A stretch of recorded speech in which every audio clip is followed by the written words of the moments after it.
রান্না করব। রান্না করার জন্য সব কিছু রেডি করতেছি।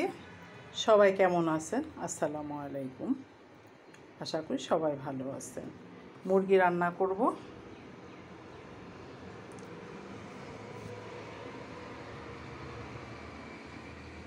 এখন ডালটা রান্না করব। ডালে পেঁয়াজ কাঁচামরিচ দিয়েছি।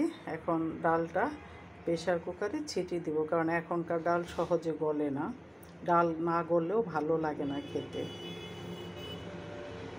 সঙ্গেই থাকুন, বাকি রান্না দেখাবো। গরম মশলাটা তেলে দিয়েছি। এখন মাংসটা দিয়ে দিব। মাখিয়ে রেখেছিলাম মশলা দিয়ে আর হলো দিয়ে টমেটো দিয়ে। মাংস ভুনাটা হয়ে গেছে। এখন আমি পেঁয়াজ ব্রাউনটা দিয়ে দেবো। পেঁয়াজ ব্রাউন দিলে ফার্মের মুরগি ভুনাতে ফ্লেভারটা সুন্দর আসে, খেতেও ভালো লাগে এভাবে ভুনা করলে পরে। আর ঝোল আলু দিয়ে রান্না করলে ফার্মের মুরগিটা অত খেতে ভালো লাগে না, কিন্তু আমি এভাবে রান্না করি ফার্মের মুরগিটা। রান্না হচ্ছে লতি ডাল। একটু ধনিয়া পাতা দিয়ে দিব। ধনিয়া পাতাটা দিলে ফ্লেভারটা সুন্দর আসে, খেতেও ভালোই লাগে। মসুর ডাল দিয়ে লতি দিই। আমি মাঝে মাঝে লতি ডাল খাই, আমার কাছে খুব ভালো লাগে।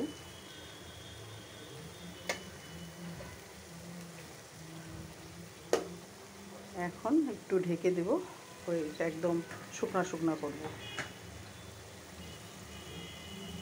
শিং মাছ রান্না করতেছি। মশলাটা কষানো হয়ে গেছে। মাছটা তুলে নিয়েছি। শিং মাছ একটু মোটা মোটা শিং মাছগুলি খুব ভালো। এখন ঝোলের পানিটা দিয়ে দিব। শিং মাছের তরকারিতে আলু দিয়ে রান্না করলে আলুটা কম দিলে আর ঝোলটা বেশি দিলে খেতে ভালো লাগে।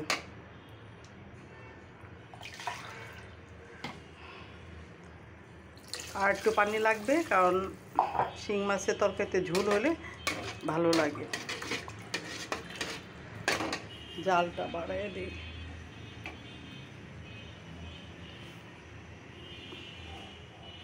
এখন ঢেকে দিব, কারণ শিং মাছের তরকারি সাধারণত সবাই রান্না করতে পারেন, এর জন্য পুরো ভিডিওটা করিনি, কারণ আরও রান্না আছে, ওগুলো সাথে আপনাদের শেয়ার করব, তাই মাঝখান থেকে দেখালাম।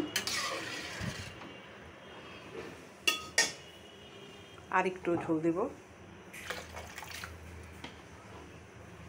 মাছের ঝোলের তরকারিটা হয়ে গেছে। এখানে মাছ কষানো আর শাক আছে, দিয়ে দিলাম।